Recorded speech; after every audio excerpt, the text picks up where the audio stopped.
Welcome guys, this Mansi Goswami. आज की इस वीडियो में हम ग्लूकोनियोजेनेसिस के बारे में डिस्कस करने वाले हैं।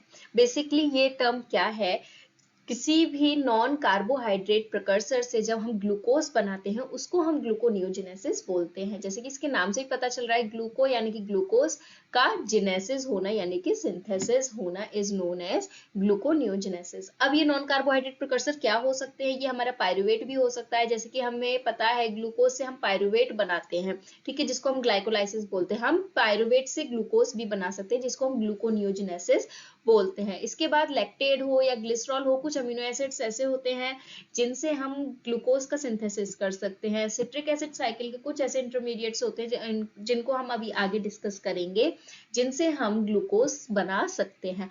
अब वो अमीनो एसिड जिनसे हम ग्लूकोज बनाते हैं उनको हम क्या बोलते हैं? ग्लूकोजेनिक अमीनो एसिड बोलते हैं। सिर्फ ल्यूसीन और लाइसीन को छोड़कर जितने भी अमीनो एसिड्स होते हैं वो सभी हमारे ग्लूकोजेनिक अमीनो एसिड्स होते हैं। अब इसके बाद क्या है, ये इसकी डेफिनेशन भी सेम यही बोली गई, synthesis of glucose from non carbohydrate precursor is known as gluconeogenesis. अब ये जो प्रोसेस होती है ये किस तरह के ऑर्गेनिज्म में होती है? तो जितने भी लिविंग ऑर्गेनिज्म होते हैं हमारे, चाहे वो फंजाई हो, प्लांट हो, एनिमल हो या माइक्रो ऑर्गेनिज्म हो, सभी में ये प्रोसेस होती है। देन ये जो प्रोसेस है ये मेटाबॉलिक प्रोसेस है, तो ये एनाबॉलिक प्रोसेस होती। देन इसके बाद ये जो प्रोसेस है ये एनाबॉलिक प्रोसेस है। व्हाट डज इट मीन कि ये, देन इसके बाद ये जो प्रोसेस है ये एनाबॉलिक प्रोसेस है। व्हाट डज इट मीन कि इसमें क्या होता है, छोटे कंपाउंड से हम कोई बड़ा कंपाउंड बना रहे हैं। जैसे कि हम एक एग्जांपल लेते हैं पायरुवेट। पायरुवेट 3 कार्बन कंपाउंड है, इससे हम क्या बना रहे हैं? ग्लूकोज बना रहे हैं, 6 कार्बन कंपाउंड बना रहे हैं। तो छोटे मॉलिक्यूल से बड़ा मॉलिक्यूल बनाना is known as anabolic process. ठीक, अब इसके बाद ये एंडोजीनस प्रोसेस है। क्या मतलब है इसका? कि इस प्रोसेस में हम एनर्जी दे रहे हैं, इसमें ग्लूकोज बनाने के लिए हम एनर्जी हमें क्या देनी पड़ रही है प्रोसेस में, तो इसीलिए इसको हम बोलते हैं एंडोजीनस प्रोसेस। एंडो का मतलब ही क्या होता है? देना, एनर्जी में एनर्जी इनपुट करना। ठीक है, अब इसके बाद ये कहां पर होती है? तो ये हमारे लिवर सेल में होती है। कहां पर होती है? लिवर सेल्स में होती है, अगर हम एनिमल के बारे में बात करें। इसके अलावा किडनी सेल्स और इंटेस्टाइनल सेल्स जो होती हैं इनमें भी ये कुछ अमाउंट में ग्लूकोज बनाते हैं। अब इसके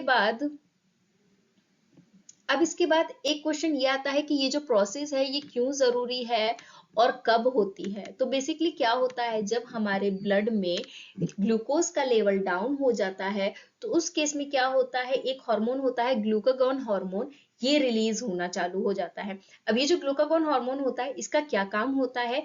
ये एक्टिवेट करता है या स्टिमुलेट करता है इस प्रोसेस को, ग्लूकोनियोजेनेसिस प्रोसेस को ये इनिशिएट करता है, स्टिमुलेट करता है, जिसकी वजह से क्या होता है, ब्लड में ग्लूकोज का लेवल अच्छे से बना रहता है। तो बेसिकली हम ये बोल सकते हैं ग्लूकोजन हार्मोन जो होता है ये हमारे ब्लड में ग्लूकोज का लेवल को मेंटेन करता है या रेगुलेट करता है।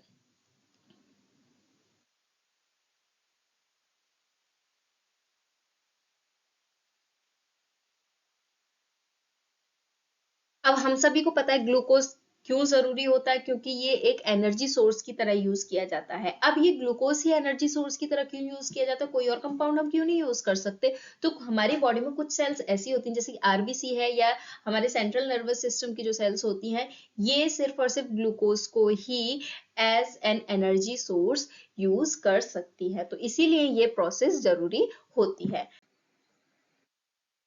तो बेसिकली तो हम देखते हैं ग्लूकोनियोजेनेसिस का पाथवे, यानी कि पायरुवेट से ग्लूकोज कैसे बनेगा, सबसे पहले हम ये जानेंगे। ठीक है, तो ग्लाइकोलाइसिस से हम कंपैरिजन करते हुए चलेंगे ताकि समझने में आसानी हो।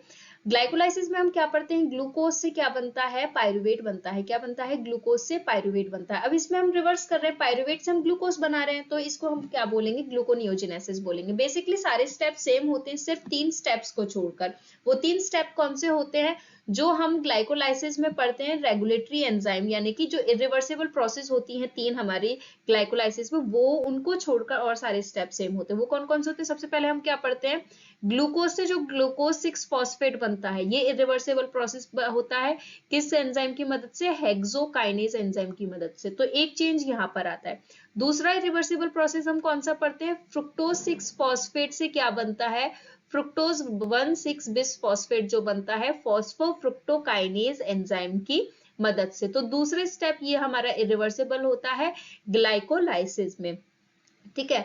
अब उसके बाद जो थर्ड स्टेप होता है, हमारा लास्ट स्टेप होता है फॉस्फोइनोल पायरुवेट से, जब हम पायरुवेट बनाते हैं पायरुवेट काइनेज एंजाइम की मदद से। तो ये 3 स्टेप हमारे ग्लूकोन्यूजिनेसिस में अलग होते हैं। बाकी सारे जितने भी स्टेप होते हैं, 7 स्टेप्स जो हमारे बचे हैं, वो सभी सेम होते हैं, यानी कि सेम एंजाइम ही करते हैं। सिर्फ ये 3 एंजाइम की जगह और अलग एंजाइम आ जाते हैं। तो अब ये जो 3 स्टेप है, हम ये इनको डिटेल में पढ़ेंगे कैसे कैसे होता है।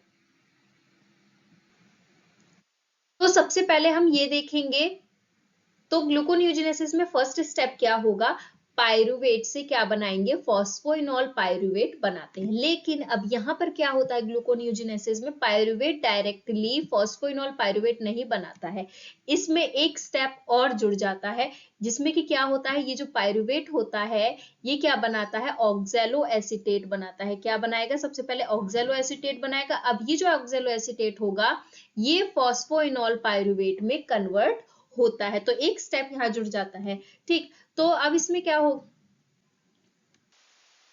अब ये जो प्रोसेस होती है सेल में कहां पर होती है, तो ये जैसे हम लिवर सेल की अगर बात करें, लिवर सेल के माइटोकॉन्ड्रिया में होगी और फिर कुछ स्टेप इसके साइटोसोल में होते हैं। तो बेसिकली ये जो हमारा स्टेप है पायरुवेट से ऑक्सैलो एसीटेट बनना, ये हमारा माइटोकॉन्ड्रिया के मैट्रिक्स में होता है, और ये जितने भी और जो स्टेप्स बचे ये हमारे सेल के साइटोसोल में होते हैं।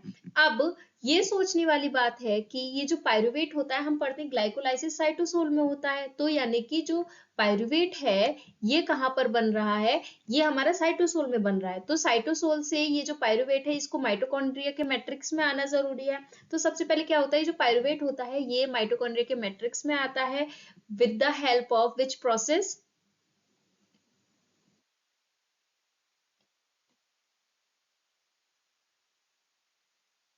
सेकेंडरी एक्टिव ट्रांसपोर्ट की मदद से जाता है। तो अब पायरुवेट हमारा माइटोकॉन्ड्रिया के मैट्रिक्स में आ गया। नेक्स्ट स्टेप क्या होगा इसका, तो पायरुवेट से फॉस्फोइनोल पायरुवेट कैसे कन्वर्ट होगा, जैसे कि मैंने बताया पायरुवेट से डायरेक्टली ये फॉस्फोइनोल पायरुवेट नहीं बनता है, इसमें एक स्टेप और जुड़ जाता है जिसमें क्या होता है, ऑक्सैलो एसीटेट बनता है। तो बेसिकली क्या होता है, पायरुवेट जो कि हमारा 3 कार्बन कंपाउंड होता है, इससे हम 4 कार्बन कंपाउंड बनाते हैं ऑक्सैलो एसीटेट। अब ये जो एक्स्ट्रा एक कार्बन है ये कहाँ से आया, तो यहाँ पर हम CO2 को यूज करते हैं, कार्बन डाइऑक्साइड को यूज करते हैं एक एक्स्ट्रा कार्बन के लिए। अब क्योंकि हम यहाँ पर कार्बन डाइऑक्साइड को यूज कर रहे हैं, तो किस तरह का एंजाइम होगा, तो यहाँ पर होगा कार्बो ऑक्सीलेज एंजाइम होता है। तो कन्वर्जन जो होता है हमारा पायरुवेट से ऑक्सैलो एसीटेट में, इस किस एंजाइम की मदद से होता है, पायरुवेट कार्बो ऑक्सीलेज एंजाइम की मदद से होता है। अब ये जो स्टेप होता है हमारा, इस स्टेप को कंप्लीट होने के लिए हमें एनर्जी की भी जरूरत होती है, तो यहाँ पर एक ATP यूज की जाती है एनर्जी सोर्स की तरह, ठीक। अब ये जो ऑक्सैलो एसीटेट है, देन अब ये जो हमारा एंजाइम होता है पायरुवेट कार्बोक्सिलेज, ये एक एलोस्टेरिक एंजाइम होता है। कहने का क्या मतलब है, इसको एक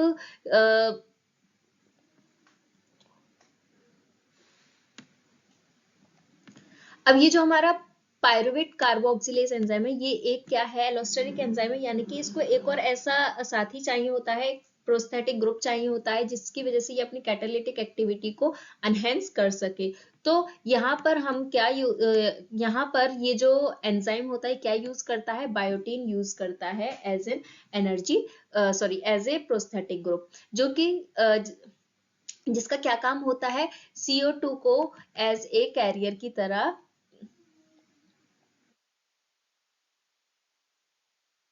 जो कि जिसका क्या फंक्शन होता है, CO2 को कैरी करने का फंक्शन होता है, ठीक। अब उसके बाद ये जो ऑक्सैलो एसीटेट है ये हमारा कहाँ बना, माइटोकॉन्ड्रिया के मैट्रिक्स में बनाया, जैसे कि मैंने बताया था पायरुवेट से ऑक्सैलो एसीटेट का बनना ये हमारे माइटोकॉन्ड्रिया के मैट्रिक्स में होता है। देन उसके बाद जो हमारा फॉस्फोइनोल पायरुवेट बनता है या उसके आगे जितने भी प्रोसेस होते हैं, स्टेप्स होते हैं, वो हमारे साइटोसोल में जाकर होते हैं, ठीक है। तो इससे क्या समझ में आता है हमें, ये जो पायरुवेट सॉरी ऑक्सैलो एसीटेट है इसका कहाँ जाना जरूरी है, ये इसका कहाँ जाना जरूरी है, ये साइटोसोल में जाएगा माइटोकॉन्ड्रिया कि मेम्ब्रेन को क्रॉस करते हुए। लेकिन यहाँ क्या दिक्कत आती है, जो ऑक्सैलोएसीटेट के लिए कोई भी ट्रांसपोर्टर नहीं होता, कोई भी चैनल नहीं होता, तो ये बेचारा नहीं जा पाता। तो अब ये क्या करता है, ये अपने आप को क्या करेगा, मैलेट में कन्वर्ट कर देता है। किस में कन्वर्ट कर देगा, मैलेट में कन्वर्ट करेगा। कैसे करेगा, फिर ये जो मैलेट होता है, ये मैलेट चला जाता है साइटोसोल में, साइटोसोल में जाकर ये मैलेट दोबारा से किस में कन्वर्ट हो जाएगा, ऑक्सैलोएसीटेट में कन्वर्ट हो जाएगा। देन उसके बाद ये जो ऑक्सैलोएसीटेट है, इससे क्या बन जाएगा, फॉस्फोइनॉल पायरुवेट बन जाता है। तो अब ये कैसे होता है, ये देखते हैं।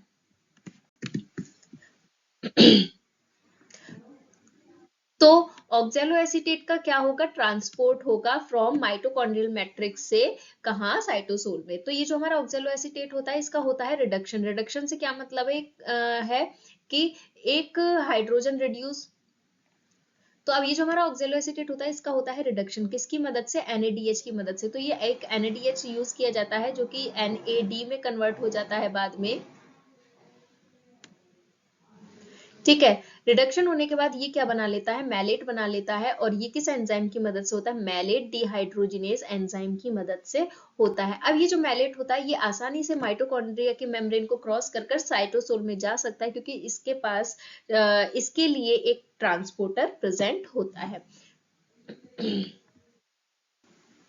उसके बाद क्या होगा, ये जो मैलेट होता है साइटोसोल में जाकर इसका फिर से रीऑक्सीडाइजेशन होता है, जिसकी मदद से क्या होता है, ये मैलेट किस में कन्वर्ट हो जाएगा, ऑक्सैलोएसीटेट में कन्वर्ट हो जाएगा। अब इसमें क्या होगा, जब हम NADH से NAD बन रहा था क्योंकि रिडक्शन हो रहा था, अब इसका ऑक्सीडेशन हो रहा है, तो क्या होगा, ये जो NAD है, NAD से दोबारा से NADH बन जाता है। यानी कि जो एक NADH यूज हो रहा था, वो यहाँ पर दोबारा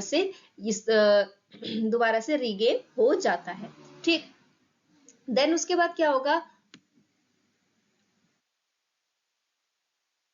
अब ये जो ऑक्सैलोएसीटेट है, अब ये आसानी से फॉस्फोइनॉल पायरुवेट में कन्वर्ट हो सकता है। और इसको कन्वर्ट करने के लिए एक GTP का मॉलिक्यूल की जरूरत होती है। और किस एंजाइम की जरूरत होती है, फॉस्फोइनॉल पायरुवेट काइनेज की जरूरत होती है।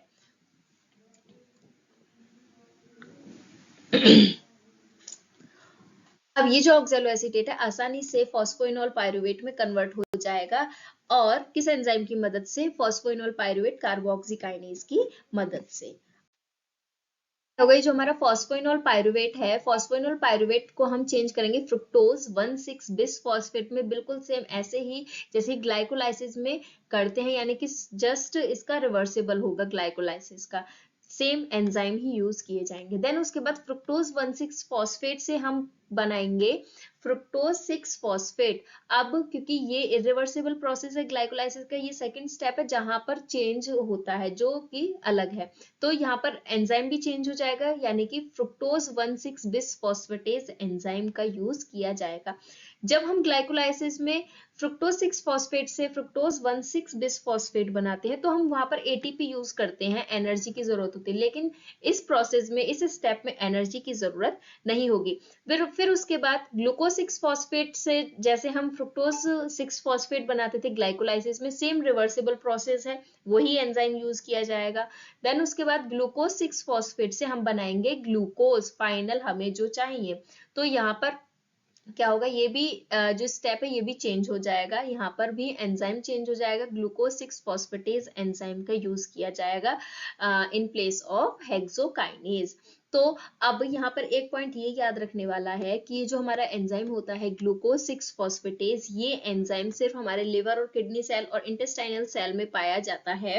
ये जो एंजाइम है, ये हमारे मसल्स या ब्रेन सेल में नहीं पाया जाता। तो एक मेन रीजन ये भी है, ये जो प्रोसेस होती है ग्लूकोनियोजेनेसिस की, ये हमारे लिवर या किडनी सेल में क्यों होती है, क्योंकि ये जो हमारा बहुत मेन एंजाइम है, क्योंकि ये जो हमारा एंजाइम है जो कि काफी इंपॉर्टेंट है ग्लूकोज के सिंथेसिस के लिए, ये हमारा क्या किडनी सेल या लिवर सेल में पाया जाता है। तो ये थी आज की वीडियो। अगर आपको वीडियो पसंद आई हो तो प्लीज लाइक, शेयर और सब्सक्राइब करें। इसी के साथ नेक्स्ट वीडियो में हम अब ये जानेंगे कि जो ग्लूकोज होता है उसका सिंथेसिस हम लैक्टेट से, एलेनिन से या फिर ग्लिसरॉल से और जितने भी हमारे नॉन कार्बोहाइड्रेट प्रिकर्सर हैं इनसे कैसे होता है। तो नेक्स्ट वीडियो में हम ये जानेंगे। Till then keep revising.